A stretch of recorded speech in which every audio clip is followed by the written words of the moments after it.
पहाड़ टीवी और मैं हूं आपके साथ स्मिता पटवार। चलिए रुक करेंगे उत्तराखंड की तमाम बड़ी खबरों का, लेकिन उससे पहले एक नजर आज की हेडलाइंस पर। देहरादून में कार बाइक की भिड़ंत में दंपत्ति घायल, त्रिवेंद्र सिंह रावत ने एम्बुलेंस बुलाकर भिजवाया अस्पताल। मंगलूर में गौकशी करते 5 लोग गिरफ्तार, स्क्वाड ने पकड़ा रंगे हाथ। उत्तराखंड की बदहाल सड़कों के विरोध में पूर्व मुख्यमंत्री हरीश रावत ने किया धरना प्रदर्शन, वाहनों की दोनों ओर लगी लंबी कतार। सितारगंज पुलिस ने लगभग 1.5 किलो चरस के साथ एक व्यक्ति को गिरफ्तार किया है। अभियुक्त चरस की खेप उत्तर प्रदेश से लाकर अपनी दुकान से लोगों को बेचा करता था। आरोपी के खिलाफ NDPS एक्ट में अभियुक्त पंजीकृत कर कोर्ट में उसे पेश किया जा रहा है। वहीं SP सिटी मनोज कतियार ने बताया कि कल देर शाम सितारगंज पुलिस ग्राम बरुआ बाग को जाने वाले स्टोन क्रैशर तिराहे के पास चेकिंग अभियान चला रही थी, तभी वहीं एक संदिग्ध दिखाई दिया। शक होने पर तलाशी के दौरान आरोपी के पास 1.5 किलो चरस बरामद हुई। इस सितारगंज क्षेत्र में लगातार नशे की शिकायतें प्राप्त हो रही थी कि लोगों को नशा बेचा जा रहा है, तो उसी में ठोस कार्रवाई करते हुए इंस्पेक्टर सितारगंज के नेतृत्व में हमने टीम गठित की थी और जिन लोगों के द्वारा एक इसमें अभियुक्त विद्या रामपाल को गिरफ्तार किया गया, जिनसे लगभग 1.5 किलो चरस की बरामदगी हुई है और ये पीलीभीत क्षेत्र से इसको लाते थे और फुटकर रिटेल में इनको अपने दुकान के माध्यम से बेचते थे। और इसमें और भी जो इनके बैकवर्ड फॉरवर्ड लिंकेजेस हैं उसी के बारे में जानकारी की जा रही है और उन पर भी शीघ्र कार्रवाई की जाएगी। और इसमें आपके चैनल के माध्यम से हम लोग अपील भी करना चाहेंगे इसमें कि अपने बच्चों को नशे की लत से दूर रखें और यदि कोई भी इसमें नशे की लत का शिकार होता है तो उसके रिहैबिलिटेशन के लिए जो रजिस्टर्ड नशा मुक्त केंद्र हैं केवल उसी में संपर्क करें। पूर्व मुख्यमंत्री त्रिवेंद्र सिंह रावत के औद्योगिक सलाहकार रहे KS पंवार के स्वजन से संबंधित सोशल म्यूचुअल बेनिफिट कंपनी में 180 करोड़ की मनी लॉन्ड्रिंग के मामले में खानपुर विधायक उमेश कुमार ने एक बार फिर हमला बोला है। विधायक उमेश कुमार ने रुड़की स्थित अपने कैंप कार्यालय पर प्रेस कॉन्फ्रेंस करते हुए मनी लॉन्ड्रिंग के मामले की जाँच EOW को सौंपी जाने का विरोध करते हुए कहा कि EOW सरकार के अधीन है, ऐसे में जाँच का निष्पक्ष होना संभव नहीं है, इसलिए इस मामले की जाँच ED या CBI से कराई जानी चाहिए। 2017 में तत्कालीन मुख्यमंत्री त्रिवेंद्र सिंह रावत जी द्वारा अपने औद्योगिक सलाहकार के पद पर श्री KS पंवार को नियुक्त किया गया था। KS पंवार की पत्नी जो हैं रामेश्वरी कुंवर पंवार, वो एक कंपनी में निदेशक हैं जिस कंपनी का नाम है सोशल म्यूचुअल बेनिफिट्स। 2017 से 2019 के अंत तक इस कंपनी के अंदर लगभग 180 करोड़ रुपए के फिक्स डिपॉजिट जमा किए गए। मुझे इस कंपनी की गतिविधियों पर शक था क्योंकि इसके संबंध में मैंने एक बार पढ़ा था कि RBI ने एक पत्र लिखा है। वो खबर भी मैंने पढ़ी थी कि RBI ने कहा था कि इनका नाम लेकर RBI ने कहा था कि ये कंपनियां उत्तराखंड राज्य में आपराधिक और गलत गतिविधियों में संलिप्त हैं, इन पर कार्रवाई की जाए। उसमें चीफ सेक्रेटरी ने इसके संबंध में एक आदेश भी जारी किया था, जो रातों रात आदेश भी गायब हो गया और पता भी नहीं लगा कहाँ गया सब कुछ। 2018 की बात है। फिर हमने इन कंपनियों की सूची कहीं से अरेंज की, उनमें दिए गए लोगों की हमने जांच पड़ताल शुरू करी।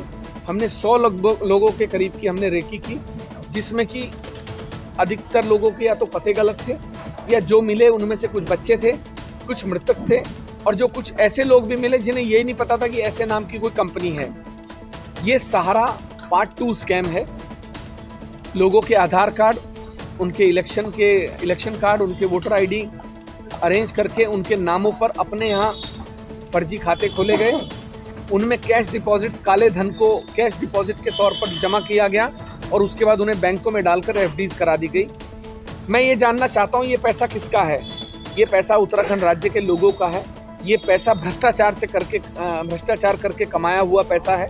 ये वो काला धन है जो 3 साल में KS पंवार ने मुख्यमंत्री जी के औद्योगिक सलाहकार रहते हुए कमाया है। इस पैसे की CBI और ED से जांच होनी चाहिए। उत्तराखंड सरकार ने इसकी जांच EOW को दी है, पर मुझे शंका है कि उत्तराखंड सरकार अपने ही पूर्व मुख्यमंत्री के खिलाफ कोई भी कार्रवाई नहीं करेगी। मैं चाहता हूं कि इसमें CBI या ED की जांच हो ताकि दूध का दूध और पानी का पानी हो। बैरीनाग में आयोजित 4 दिवसीय महोत्सव का रंगारंग सांस्कृतिक कार्यक्रमों के साथ समापन हो गया है। महोत्सव समापन के अवसर पर बतौर मुख्य अतिथि कपकोट के विधायक सुरेश गढ़िया और बैरीनाग की ब्लॉक प्रमुख विनीता बाफिला मौजूद रही। समापन के मौके पर प्रसिद्ध लोक कलाकार माया उपाध्याय ने अपने गीतों से दर्शकों को झूमने में मजबूर कर दिया। पहले बेरीनाग नाग महोत्सव आप सबको बहुत बहुत आभार प्रकट करना चाहूँ कि आप मक यहाँ बुला और बहुत बढ़िया।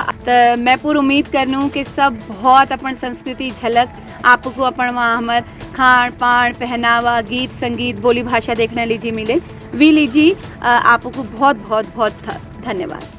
डेंगू के बढ़ते प्रकोप को देखते हुए सितारगंज में नगर पालिका द्वारा फॉगिंग मशीन से शहर में फॉगिंग कराया गया। साथ ही शहर में सफाई अभियान चलाया गया। आपको बता दें कि बीते दिन उप जिलाधिकारी सितारगंज तुषार सैनी ने नगर पालिका अधिशासी अधिकारी और PWD को सख्त निर्देश दिए थे कि शहर में साफ सफाई पर विशेष ध्यान दिया जाए। डेंगू की तो मेन स्वच्छता ही है, तो साफ सफाई का हम सुबह और शाम 2 पारियों में सफाई करवा रहे हैं प्रत्येक वार्ड में, और फॉगिंग नियमित रूप से की जा रही है। और जहाँ पे भी डेंगू के ज़्यादा मरीज है तो वहाँ स्प्रेइंग ज़्यादा मात्रा में हो रही है। और मच्छरदानी जो है हमारे पास तो वे वितरित करने की भी इसमें हम कर रहे हैं वितरित, जहाँ से भी मांग की जा रही है, इससे डेंगू से बचाव हो सके। जिलाधिकारी महोदय द्वारा मेन जो है तो शहर की सफाई व्यवस्था में ही ज़्यादा जोर दिया गया है। जो भी व्यक्ति शहर के अंतर्गत जो कूड़ा रास्ते में डाल रहा है तो पहले तो उसी की जिम्मेदारी है कि वो रास्ते में ना डाले कूड़ा। अगर वो फिर भी नहीं मानता है तो फिर उसका चालान करने के लिए हमको निर्देशित किया गया। अगर बार बार ये प्रोसेस की जाती है, पहले 500 रुपये का चालान करें, फिर 5000 रुपये का चालान करने के निर्देश दिए गए, जिससे कि लोगों में जागरूकता भी आए और अपने शहर को साफ रखने में अपना योगदान भी देता है। जनपद चंपावत के लोहाघाट उप जिला चिकित्सालय परिसर में फैली गई गंदगी के बारे में मरीजों की शिकायतों का संज्ञान लेते हुए लोहाघाट नगर पालिका प्रशासन ने कड़ी कार्रवाई करते हुए चिकित्सालय का 5000 रुपये का अर्थदंड चालान किया गया है। चिकित्सालय में गंदगी के ढेर लगे हुए हैं, जिनसे महामारी फैलने का खतरा बना हुआ है। मरीजों के द्वारा नगर पालिका अध्यक्ष से इसकी शिकायत करी गयी। हॉस्पिटल का ऑब्जर्वेशन किया जाता है, वहाँ गंदगी के अंबार पाए जाते हैं और बीच में डीएम साहब और एसडीएम महोदय भी साथ में थी, तो उन्होंने भी पाया कि वहाँ काफ़ी गंदगी है और डीएम साहब का सख्त निर्देश था ईओ को कि तुरंत ही चालान करें। उस समय आपसी सामंजस्य की वजह से नोटिस के माध्यम से उनको सचेत किया था कि गंदगी है, गंदगी की व्यवस्था आप करिए। और आज ऑब्जर्वेशन क्या है, हमारे जानवर हैं, जानवर भी वहाँ गंदगी खा रहे हैं और पूरे हॉस्पिटल कैंपस में गंदगी फैली हुई है।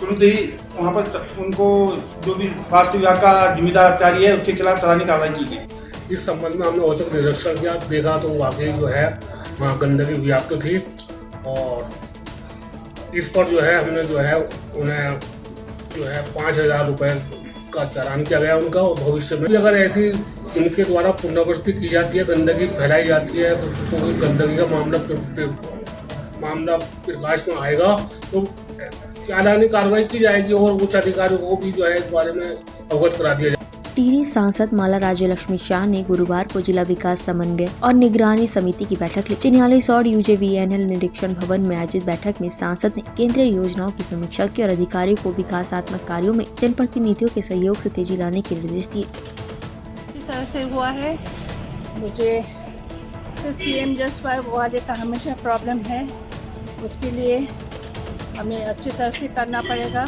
जो बाकी काम है BSNL का टास्क का बहुत प्रॉब्लम है, उन लोग का काम बहुत स्लो है और डिपार्टमेंट तो ठीक है कर रहे हैं, ये 2 डिपार्टमेंट में प्रॉब्लम्स है और इसके लिए हमको सुधार करना पड़ेगा।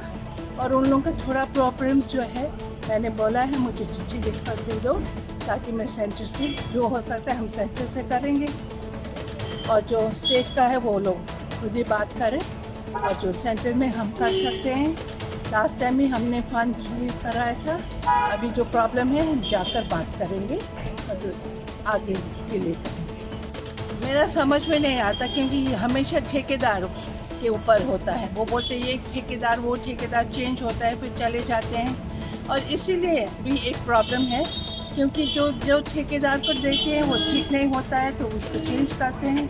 तो सबसे प्रॉब्लम इसी डिपार्टमेंट का है। मैंने सोचा कि हर बार हम उत्तरकाशी में करते हैं, जगह जगह में चेंज होगा तो सब लोगों का प्रॉब्लम यहाँ के लोकल लोगों को भी पता चलेगा। हम मीटिंग कर रहे हैं, हम काम कर रहे हैं, ये लोगों का भी प्रॉब्लम सॉल्व हो जाए। अल्मोड़ा जिले के विभिन्न सड़कों को लेकर उत्तराखंड के पूर्व मुख्यमंत्री हरीश रावत मोहान चेक पोस्ट पर अपने समर्थकों के साथ गड्ढों में बैठकर धरना प्रदर्शन कर सरकार के खिलाफ जमकर नारेबाजी की।